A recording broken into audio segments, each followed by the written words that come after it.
കേരളത്തിൽ മത്സരം യുഡിഎഫും എൽഡിഎഫും തമ്മിലെന്ന് മുഖ്യമന്ത്രി ഉമ്മൻചാണ്ടി. ബിജെപി കേരളത്തിൽ അക്കൗണ്ട് തുറക്കില്ല. അവസാന മന്ത്രിസഭാ യോഗങ്ങളിലെടുത്ത തീരുമാനങ്ങൾ പിൻവലിച്ചത് തെറ്റുപറ്റിയതിന്റെ പേരിലല്ല. യുഡിഎഫ് ജയിച്ചാൽ മുഖ്യമന്ത്രി ആരാകുമെന്ന് ഇപ്പോൾ പറയാനാകില്ലെന്നും മുഖ്യമന്ത്രി റിപ്പോർട്ടറിന്റെ ക്ലോസ് എൻകൗണ്ടറിൽ പറഞ്ഞു. ബിജെപിക്ക് മുൻകാലങ്ങളിൽ ചോർന്ന വോട്ടുകൾ കിട്ടിയേക്കാം. എങ്കിലും മത്സരം എൽഡിഎഫും യുഡിഎഫും തമ്മിലാണ്. മുഖ്യമന്ത്രി നയം വ്യക്തമാക്കി.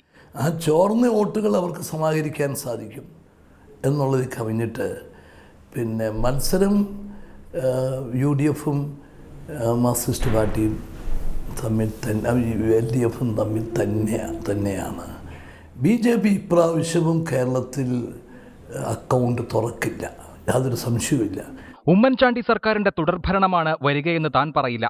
അതൊക്കെ പുതിയ ജനപ്രതിനിധികളും പാർട്ടിയും തീരുമാനിക്കും. യു ഡി എഫ് ഗവൺമെൻറ്റിൻ്റെ തുടർഭരണമാണ്. എനിക്ക് ഈ തെരഞ്ഞെടുപ്പ് വരെ ഉള്ളൂ. അത് കഴിഞ്ഞുള്ളതെല്ലാം പിന്നെ പുതിയ എം എൽ എമാരുടെയും കോൺഗ്രസ് ഹൈക്കമാൻഡിൻ്റെയും തീരുമാനമാണ്. എനിക്ക് തെരഞ്ഞെടുപ്പ് വരെ മാത്രമുള്ള ഉത്തരവാദിത്തമേ ഉള്ളൂ. അവസാന മന്ത്രിസഭാ യോഗങ്ങളിലെ തീരുമാനങ്ങളെല്ലാം നിയമാനുസൃതമായിരുന്നു. തെറ്റുപറ്റിയതുകൊണ്ടല്ല, വിവാദമുണ്ടായതുകൊണ്ടാണ് തിരുത്തിയത്. വിമർശിച്ചവർ ഉത്തരവ് വായിക്കണമായിരുന്നു. അതിനകത്ത് പിന്നെ നിയമപ്രകാരം വന്നിട്ടുള്ള നടപടിക്രമങ്ങളാണ് എല്ലാം. അതിൻ്റെ നടപടിക്രമങ്ങൾ പൂർത്തിയാക്കിയാണ് വന്നത്. പക്ഷേ അതൊരു വിവാദമായപ്പോൾ ഞങ്ങൾ വിവാദത്തിനില്ല. ഞങ്ങൾ മാറ്റിവെച്ചു, ഇതായിട്ടുള്ളതാണ്.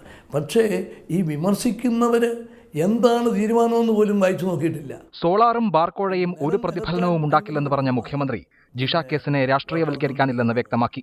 News desk reporter.